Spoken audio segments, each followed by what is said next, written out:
नमस्कार विद्यार्थी मित्र, मी मस्कर उत्तम संपत, वेणुताई चव्हाण कॉलेज कराड. विषय आपला आहे समाजशास्त्र. मागच्या आपण व्हिडिओमध्ये आपल्या समाजशास्त्र विषयाची आपण ओळख करून घेतली. आजच्या या व्हिडिओमध्ये प्रत्यक्ष आज आपण समाजशास्त्र विषय शिकवण्यास सुरुवात करणार आहोत. विषयाला आपल्या सुरुवात करण्यापूर्वी तुमच्या स्क्रीनवर आपल्या समाजशास्त्र विषयाचं पुस्तकाचं फ्रंट पेज दिसते बघा. आपल्या या पुस्तकाचं अशा पद्धतीने हे फ्रंट पेज आहे. हे फ्रंट पेज दाखवण्यापाठीमागचा उद्देश म्हणजे आपल्या 11वीचं समाजशास्त्राचं पुस्तक काय आहे आणि कशा पद्धतीने त्याची रचना केली आहे, हा या पाठीमागचा दृष्टिकोन आहे. मागच्या भागामध्ये तुम्हाला अभ्यासक्रम आणि त्यामध्ये असणारे सगळे उपघटक हेचं सगळे आपल्याला काय केलेलं आहे, माहिती दिलेली आहे. आज आपण प्रत्यक्ष टॉपिक नंबर 1 समाजशास्त्राचा परिचय. स्क्रीनवर तुमच्या पुस्तक आहे बघा. म्हणजे तुमच्याकडे पुस्तक नसल्यामुळे ज्या काही अडचणी येतात त्या अडचणी येणार नाहीत, त्यामुळे पुस्तक तुमच्या समोर स्क्रीनवर दिसतंय, काळजीपूर्वक ते बघा. समाजशास्त्राचा परिचय टॉपिक नंबर 1. या टॉपिकमध्ये आपण 3 भागाचा अभ्यास करणार आहोत. तुमच्या स्क्रीनवर दिसतंय बघा. पहिला भाग म्हणजे काय, तर समाजशास्त्र म्हणजे काय, त्याच्या व्याख्या आणि स्वरूप. आणि दुसरा भाग आहे तो म्हणजे समाजशास्त्राचा उगम आणि व्याप्ती. आणि तिसरा भाग जो पाहणार आहे आपण, समाजशास्त्राचं महत्त्व का वाढलेलं आहे. अशा 3 भागामध्ये या ठिकाणी आपण काय करणार आहे, याचा अभ्यास करणार आहे. त्यातला पहिला जो मुद्दा आहे तो समाजशास्त्राची व्याख्या आणि स्वरूप. समाजशास्त्र कशाला म्हणायचं, त्याचं स्वरूप काय हे आपण बघणार आहोत. विद्यार्थ्यांनो, साधारणतः युरोपमध्ये 19व्या शतकात आपल्या समाजशास्त्र विषयाचा उगम झाला. युरोपमध्ये 19व्या शतकामध्ये समाजशास्त्राचा उगम झाला.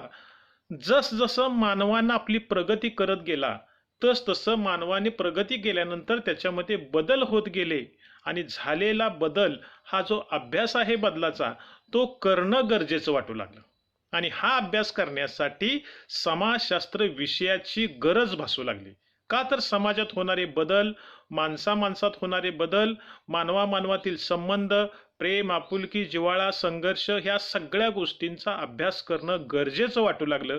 म्हणून मानवी समाजाचा अभ्यास करण्यासाठी युरोपमध्ये 19व्या शतकामध्ये पहिल्यांदा काय झालं, तर समाजशास्त्र विषयाची काय झाली, सुरुवात झाली, ओळख झाली. आता समाजाच्या कार्यामध्ये, समाजाच्या रचनेमध्ये, समाजात होणारे बदल हा अभ्यास करणे, हा त्या पाठीमागचा काय होता रे, उद्देश होता. लक्ष देऊन ऐका, मी एक गोष्ट सांगतोय. फ्रेंच तत्ववेत्ता, फ्रेंचचा एक तत्ववेत्ता, समाजशास्त्रज्ञ, ज्याचं नाव आहे ऑगस्ट कॉम्त. हा ऑगस्ट कॉम्त यानं पहिल्यांदा समाजशास्त्र विषयाचा पाया घातला. म्हणून ऑगस्ट कॉम्तला समाजशास्त्राचा जनक असं म्हटलं जातं. हा ऑगस्ट कॉम्त फ्रेंचचा आहे. कुठला आहे, फ्रेंचचा. यानं काय केलं, तर समाजशास्त्रासाठी लागणारी पायाभरणी त्यानं केली. म्हणून समाजशास्त्राचे जनक म्हणून कुणाला ओळखलं जातं, तर ऑगस्ट कॉम्तला ओळखलं जातं. काय ऑगस्ट कॉम्तनं केलं, तर त्यानं ऑगस्ट कॉम्तचा एक ग्रंथ आहे, पॉझिटिव्ह फिलॉसॉफी. नाव लक्षात ठेवा, आपल्या परीक्षेमध्ये हा प्रश्न बऱ्याच वेळेला विचारला जातो. ऑगस्ट कॉम्तनं जो ग्रंथ लिहिला त्या ग्रंथाचं नाव आहे पॉझिटिव्ह फिलॉसॉफी. या पॉझिटिव्ह फिलॉसॉफी ग्रंथामध्ये पहिल्यांदा समाजशास्त्र ही संकल्पना ऑगस्ट कॉम्तनं मांडली. बघा, परत एकदा सांगतो, ऑगस्ट कॉम्त या फ्रेंच तत्ववेत्यानं समाजशास्त्र ही संकल्पना प्रथम आपल्या पॉझिटिव्ह फिलॉसॉफी या ग्रंथात मांडली. परीक्षेमध्ये प्रश्न विचारला जातो, ऑगस्ट कॉम्तचा ग्रंथ कोणता, तर कोणता ग्रंथ, पॉझिटिव्ह फिलॉसॉफी. काही वेळेला प्रश्न असा विचारला जातो, कोणत्या ग्रंथात समाजशास्त्राची संकल्पना ऑगस्ट कॉम्तनं मांडली, तर कोणत्या ग्रंथात, पॉझिटिव्ह फिलॉसॉफी. लक्षात आलं. या ग्रंथामध्ये पहिल्यांदा ऑगस्ट कॉम्तनं काय केलं, तर समाजशास्त्र ही संकल्पना मांडली आणि समाजशास्त्र हा विषय या कालावधीमध्ये हळूहळू काय व्हायला, नावारूपाला यायला लागला.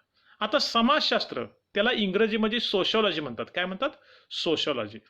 समाजशास्त्र हा शब्द कुठून तयार झाला, कसा तयार झाला, ते त्याच्या पाठीमागचा आपण पार्श्वभूमी पाहणार आहोत. लॅटिन भाषेतील सोशस आणि ग्रीक भाषेतील लोगोज. बघा, 2 शब्द ध्यानात ठेवा. आपल्या समाजशास्त्र विषयाला इंग्रजीमध्ये सोशिओलॉजी म्हणतात. आता हा सोशिओलॉजी शब्द 2 शब्दापासून आलेला आहे. ते 2 शब्द कोणते? तर लॅटिन भाषेतील सोशियस, सोशियस म्हणजे समाज, आणि ग्रीक भाषेतील लोगोज, लोगोज म्हणजे शास्त्र. समाज आणि शास्त्र, सोशियस म्हणजे समाज आणि लोगोज म्हणजे शास्त्र. असं सोशियस आणि लोगोज 2 शब्द एकत्र केले की सोशिओलॉजी शब्द आपला काय झाला? तयार झाला. म्हणजे समाजशास्त्र विषय आपला काय झाला? तयार झाला. बघा पुन्हा एकदा सांगतो, ऑगस्ट कॉमनं पॉझिटिव्ह फिलॉसॉफी ग्रंथात पहिल्यांदा समाजशास्त्राची संकल्पना मांडली. आणि समाजशास्त्र हा शब्द कसा तयार झाला? तर सोशियस, लॅटिन भाषेतील सोशियस म्हणजे समाज आणि ग्रीक भाषेतील लोगोज म्हणजे शास्त्र, अशा समाजशास्त्र दोन्ही शब्द एकत्र करून समाजशास्त्र हा आपला काय झाला? विषय सुरू झाला. बघा आता समाजशास्त्राचं तुम्हाला माहिती झालं, सगळं झालं, पण ह्याच्या व्याख्या बघितल्यानंतर लक्षात येईल की समाजशास्त्र कशाला म्हणायचं. ऑगस्ट कॉम्ट हा समाजशास्त्राचा जनक आहे, ते तर तुम्हाला माहितीच आहे. मग ऑगस्ट कॉम्टने केलेलीच पहिली व्याख्या आपल्या स्क्रीनवर दिसेल बघा तुम्हाला. बघा ऑगस्ट कॉम्टने केलेली व्याख्या पहिली स्क्रीनवर तुमच्या दिसते बघा. सामाजिक व्यवस्था आणि प्रगतीचा अभ्यास करणारे शास्त्र. 2 शब्द या व्याख्येमध्ये महत्वाचे आहेत. सामाजिक व्यवस्था आणि प्रगतीचा अभ्यास करणारे शास्त्र म्हणजे समाजशास्त्र. बघा समाजातली व्यवस्था कशी आहे आणि समाजानं प्रगती काय केली यांचा अभ्यास करणारं शास्त्र म्हणजे समाजशास्त्र. दुसरी व्याख्या आहे बघा जॉर्ज सिमेलची. समाजशास्त्र हे मानवी आंतरसंबंधाचा अभ्यास करणारे शास्त्र आहे. बघा काय सांगतोय, दुसरी व्याख्या काय सांगितल्या? मानवाच्या संबंधाचा अभ्यास करणं. बघा काय व्याख्या, साधी सोपे, मानवाचं एकमेक. आता विद्यार्थ्यांनो, माझा तुमच्याशी संपर्क येतोय, तुमचा आई वडिलांशी संपर्क येतोय, माझा समाजाशी संपर्क येतोय, म्हणजे हा जो संबंध आपला येतोय त्या संबंधाचा अभ्यास करणारं शास्त्र म्हणजे समाजशास्त्र. ऑगस्ट कॉम्ट काय म्हणतात? समाजातली व्यवस्था काय आहे आणि समाजानं प्रगती काय केली आहे या प्रगतीचा अभ्यास करणारं शास्त्र म्हणजे समाजशास्त्र. अशा 2 व्याख्या तुम्ही पाहिल्यानंतर समाजशास्त्राची कल्पना आली असेल की समाजशास्त्रामध्ये काय अभ्यास केलाय, कशा पद्धतीने अभ्यास केलाय. तिसरी एक व्याख्या स्क्रीनवर दिसते बघा, ऑक्सफर्ड डिक्शनरीमध्ये असणारी व्याख्या आहे. समाजशास्त्र म्हणजे काय? मानवी समाजाचा विकास, रचना आणि कार्य यांचा अभ्यास. आता एकंदरीत जर तुम्ही बघितलं तर वरच्या व्याख्येतलं शब्द खालच्या व्याख्येत आहेत. समाजाची रचना, विकास, ऑगस्ट कॉम्ट प्रगती म्हणतो आणि ऑक्सफर्ड डिक्शनरी त्याला विकास म्हणतात. म्हणजे विकास, रचना आणि कार्याचा केलेला अभ्यास म्हणजे समाजशास्त्र. एकंदरीत तुमच्या व्याख्या लक्षात आली असतील.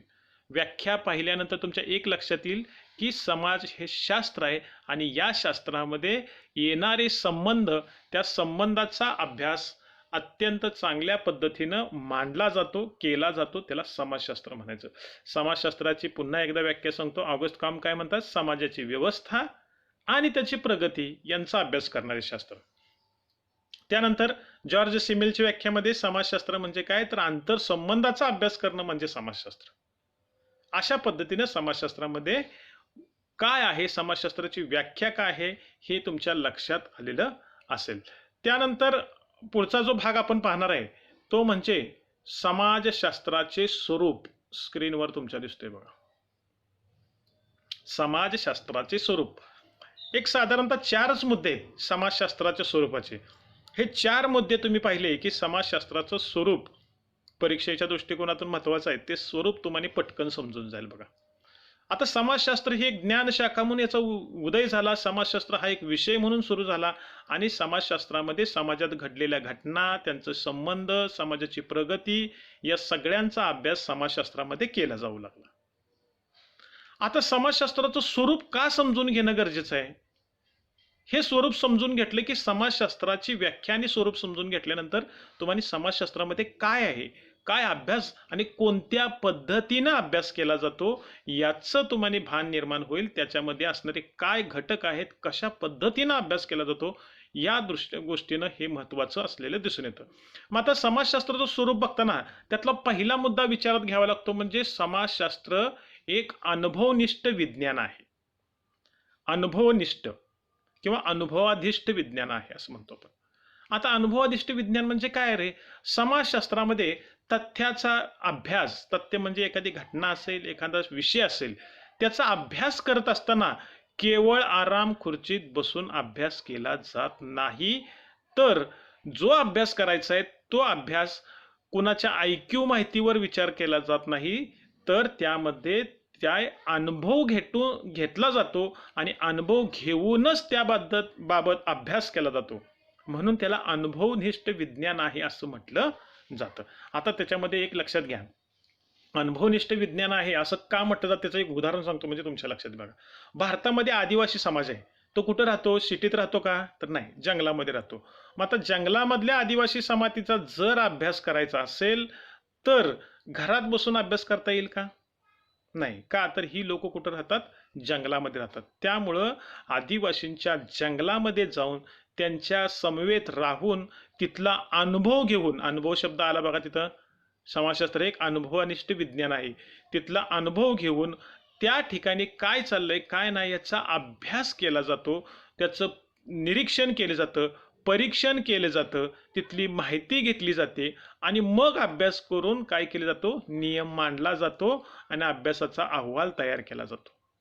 म्हणजे तुमच्या विद्यार्थ्यांना लक्षात आलं असेल की समाजशास्त्रामध्ये अनुभव घेतल्याशिवाय, प्रत्यक्ष निरीक्षण केल्याशिवाय, प्रत्यक्ष पाहिल्याशिवाय कुठल्याही प्रकारचा अभ्यास केला जात नाही.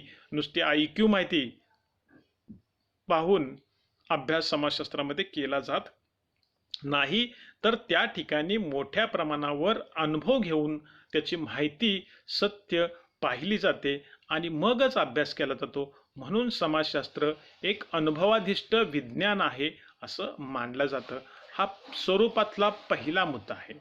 त्यानंतर समाजशास्त्राचं स्वरूप समजून घेताना दुसरा मुद्दा तुमच्या पुढे दिसतोय बघा. समाजशास्त्र हे एक सैद्धांतिक आणि उपयोजित विज्ञान आहे. समाजशास्त्र हे एक सैद्धांतिक आणि उपयोजित विज्ञान आहे. असं का म्हटलं जातं रे? सैद्धांतिक म्हणजे काय आणि उपयोजित म्हणजे काय? म्हणजे काय तर समाजशास्त्रामध्ये जे सिद्धांत मांडले जातात, सिद्धांत म्हणजे काय? एखादा अभ्यास केला असेल आणि अभ्यास करून त्याचा अहवाल काय केला असेल? सादर केला असेल. उदाहरणार्थ सांगतो, कराड तालुक्यात हुंडाबळीचं प्रमाण जास्त आहे. मी अभ्यास केला आणि त्याचं काय केला? अहवाल सादर केला. हुंडाबळीचं प्रमाण जास्त आहे हा माझा सिद्धांत झाला. काय झाला? सिद्धांत. मग हुंडाबळीचं प्रमाण जास्त आहे हा सिद्धांत झाला, हा समाजाच्या उपयोगासाठी अंमलात आला बघा. म्हणजे माझ्या अभ्यास केलेल्याचा उपयोग समाजात काय झाला? तर कराड तालुक्यामध्ये काय झाले तर हुंड्याचं प्रमाण जास्त आहे आणि हुंडाबळीचं प्रमाण मोठ्या प्रमाणावर आहे, हे मी मांडलेला सिद्धांत आहे. आणि हे सिद्धांत समाजामध्ये उपयोगी पडतात. काय पडतात? उपयोग पडतात. उदाहरणार्थ माहीत असेल तुम्हाला, महापूर आला तर त्या महापुराच्या काळामध्ये कोणत्या पद्धतीनं काय केलं पाहिजे याचा अभ्यास शासनानं कमिटी नेमून केला आणि मग सिद्धांत मांडला की पूर नियंत्रण कक्षेच्या आत कुणीही घरं बांधायची नाहीत. हा सिद्धांत झाला. काय झाला? सिद्धांत. मग हा सिद्धांत मांडला तो यावेळी जो पाऊस पडला त्या पावसामध्ये या रेषेच्या आत कुणी जायचं नाही किंवा घर बांधायचं नाही असं सांगितल्यामुळं त्याचा उपयोग झाला. लक्षात आलं का तुमच्या विद्यार्थ्यांनो की समाजशास्त्र एक सैद्धांतिक विज्ञान आहे आणि त्याचा उपयोग समाजामध्ये केला जातो. एक शुद्ध सैद्धांतिक शास्त्र म्हणून समाजशास्त्र ओळख जाते, परंतु आता मात्र सैद्धांतिक शास्त्र आता राहिलेलं नाही. त्याच्यात मोठ्या प्रमाणावर अभ्यास हा केलेला आपणास दिसून येतो. विविध विद्याशाखा त्याच्यामध्ये आलेल्या आहेत समाजशास्त्रामध्ये आणि शुद्ध माहिती मिळवली जात आहे. दुसऱ्या मुद्द्यामध्ये समाजशास्त्राच्या तुमच्या विद्यार्थ्यांना लक्षात आलं असेल काय तर समाजशास्त्र हे अनुभवनिष्ठ शास्त्र आहे आणि त्याचा उपयोग समाजामध्ये होतो. आता तिसरा आहे बघा, समाजशास्त्राचं स्वरूप समजून घेण्यासाठी तिसरा मुद्दा आहे, समाजशास्त्र हे तथ्यावर आधारित विज्ञान आहे. आता तथ्य म्हणजे अभ्यासाची जी गोष्ट आपण निश्चित केलेली आहे त्या निश्चित केलेल्या अभ्यासाला आपण तथ्य म्हणतो. आता तथ्यावर आधारित आहे. तथ्यावर आधारित आहे म्हणजे काय रे? समाजामध्ये ज्या काही गोष्टींचा आपण अभ्यास करतो तो अभ्यास काय आहे, कसा आहे, यापेक्षा समाजशास्त्रामध्ये जास्तीत जास्त अभ्यास त्याच्यामध्ये कसं होतं की हा अभ्यास करत असताना घटना कशी घडते, काय घेते एवढा शोध घेऊन हे अभ्यास समाजशास्त्र ग बसत नाही, तर समाजात काय असले पाहिजे यापेक्षा काय आहे. बघा काय सांगतोय, समाजशास्त्रामध्ये अभ्यास करताना काय विचार केला जातो? समाजात काय असले पाहिजे यापेक्षा समाजात काय आहे याचा अभ्यास समाजशास्त्रामध्ये मोठ्या प्रमाणात केला जातो. उदाहरणार्थ समाजशास्त्रात समाजातील संघटनात्मक आणि विघटनात्मक घटनांचा अभ्यास केला जातो. नैतिक अनैतिक घटनांचा सुद्धा अभ्यास केला जातो. लक्षात आलं का रे विद्यार्थ्यांनो, की समाजशास्त्रामध्ये फक्त चांगल्याच बाबींचा अभ्यास केला जात नाही. संघटनात्मक म्हटलं चांगले आणि विघटनात्मक म्हटलं की वाईट. समाजशास्त्रामध्ये फक्त चांगल्याच गोष्टीचा अभ्यास केला जात नाही, तर वाईट गोष्टींचाही अभ्यास केला जातो. सहकार्याचा अभ्यास केला जातो, तसा स्पर्धेचा सुद्धा अभ्यास केला जातो, संघर्षाचा सुद्धा अभ्यास केला जातो. म्हणजे नैतिक गोष्ट म्हणजे चांगल्या गोष्टीचा अभ्यास केला जातो, तसंच अनैतिक गोष्टींचा सुद्धा अभ्यास केला जातो.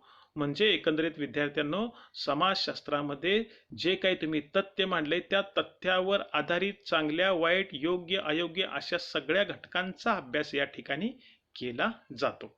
आता समाजशास्त्राच्या स्वरूपातला शेवटचा मुद्दा आहे, समाजशास्त्र हे समग्र विज्ञान आहे. समग्र म्हणजे त्याच्यामध्ये सगळ्या गोष्टींचा समावेश होतो.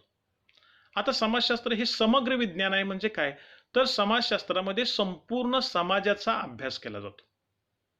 यात समाजशास्त्र फक्त एकाच विशिष्ट भागाचाच अभ्यास करतो असं नाही, जीवनाच्या सर्व पैलूंचा अभ्यास समाजशास्त्रामध्ये केला जातो. म्हणजे समाजशास्त्र म्हणजे काय, तर समाजशास्त्र हे संपूर्ण समाजाचा अभ्यास करणारे शास्त्र आहे. केवळ एखाद्या दुसऱ्या घटकाचा अभ्यास न करता समाजातल्या सर्व घटकांचा अभ्यास समाजशास्त्रामध्ये आपणाला केलेला दिसून येतो. म्हणजे काय, तर समाजशास्त्रामध्ये एक भाग अभ्यासाचा आहे असं मानलं जात नाही, तर त्याच्यामध्ये मोठ्या प्रमाणावर सामाजिक असू दे, सांस्कृतिक असू दे, राजकीय असू दे किंवा अन्य बाबींचा अभ्यास असू दे, गुन्हेगारी क्षेत्र असू दे, राजकारण असू दे, अशा सगळ्या घटकांचा अभ्यास समाजशास्त्रामध्ये केला जातो. म्हणून समाजशास्त्र हे समग्र विज्ञान आहे. विद्यार्थ्यांनो, तुम्हाला जे 4 मुद्दे सांगितले, समाजशास्त्र अनुभव घेतल्याशिवाय अभ्यास करत नाही. समाजशास्त्रातले अभ्यास हे सैद्धांतिक असतात आणि समाजाला त्यातनं मांडलेले निष्कर्ष उपयोगी पडतात. आणि समाजशास्त्र हे तथ्यावर आधारित असतं आणि समाजशास्त्र हे समग्र विज्ञान आहे. म्हणजे समाजशास्त्रामधले असणारे विज्ञान हे सगळ्या गोष्टींचा अभ्यास करतं. अशा पद्धतीनं मांडलेले आपले हे निष्कर्ष आहेत. यावरून तुमच्या लक्षात आलं असेल 4 मुद्द्यावरून की समाजशास्त्राचं स्वरूप काय आहे, की समाजशास्त्रामध्ये किती अभ्यास केला जातो. यानंतर विद्यार्थ्यांनो, समाजशास्त्राचा आपला पहिला मुद्दा म्हणजे स्वरूप बघितल्यानंतर त्यातला दुसरा मुद्दा म्हणजे काय, स्क्रीनवर दिसतोय बघा, समाजशास्त्राचा उदय आणि विकास. समाजशास्त्राचा उदय आणि विकास कसा झाला, त्यातला पहिला मुद्दा काय आहे, तर समाजशास्त्राचा उदय. आता हा समाजशास्त्राचा उदय पाहताना यामध्ये प्रबोधन काळ आपण बघायचा आहे पहिल्यांदा. इथं प्रबोधन काळ बघितल्यानंतर आपण थांबणार आहे आणि समाजशास्त्राचा उदय कसा झाला त्याचा व्हिडिओ मी नंतर तुम्हाला एक करून पाठवणार आहे. आता हा प्रबोधन काळ म्हणजे समाजशास्त्राचा विकास का झाला, प्रबोधन काळ म्हणजे काय रे, तर समाजामध्ये मोठ्या प्रमाणावर आर्थिक, सामाजिक, धार्मिक असं परिवर्तन व्हायला लागलं. बघा, प्रबोधन काळ म्हणजे काय बघा, तर समाजामध्ये क्रांती झाली, अनेक औद्योगिक क्रांती झाली, युरोपमधली क्रांती झाली, फ्रेंच राज्यक्रांती झाली. अशा क्रांत्या झाल्यामुळं समाजामध्ये लोकांचा बदलाचा अभ्यास काय झाला, सुरू झाला आणि त्यामुळं समाजामध्ये मोठ्या प्रमाणावर बदल घडत झाले आणि बदल झाल्यामुळं प्रत्यक्ष आणि अप्रत्यक्ष अभ्यास करण्यावर भर दिला गेला. शास्त्रीय पद्धतीने अभ्यास करण्यावर भर देण्यात आला. ही घटना अशी का झाली, या पद्धतीने अभ्यास करण्यावर भर देण्यात आला. म्हणजे काय, तर प्रबोधन काळामध्ये झालेल्या बदलांचा अभ्यास करण्यात आला आणि झालेले बदल का झाले, कशामुळे झाले, त्याचा शास्त्रशुद्ध पद्धतीनं अनुभव घेऊन, घरात बसून नव्हे तर अनुभव घेऊन अभ्यास करण्यावर भर देण्यात आला. त्यामुळं समाजशास्त्रामध्ये प्रबोधन काळापासूनच काय झाले, अभ्यासाला मोठ्या प्रमाणात काय झाली, सुरुवात झाली. अनेक समाजशास्त्रज्ञ Thomas Hobbes, John Locke, Rousseau, Montesquieu, Francis Bacon, Cicero अशा समाजविचारवंतांनी यामध्ये प्रबोधन काळामध्ये समाजशास्त्राच्या अभ्यासाला गती दिलेली आहे. इथपर्यंतचा आपण भाग पाहिला आणि इथून पुढे समाजशास्त्राचा उदय कसा झाला याचा व्हिडिओ पुढच्या व्हिडिओमध्ये आपण विश्लेषण स्वरूपात आपण तुम्हाला माहिती देऊ. या व्हिडिओमध्ये आज आपण समाजशास्त्राची व्याख्या आणि स्वरूप आणि प्रबोधन काळातील परिवर्तन कसं झालं, का झालं याचा अभ्यास केला. धन्यवाद मित्रांनो.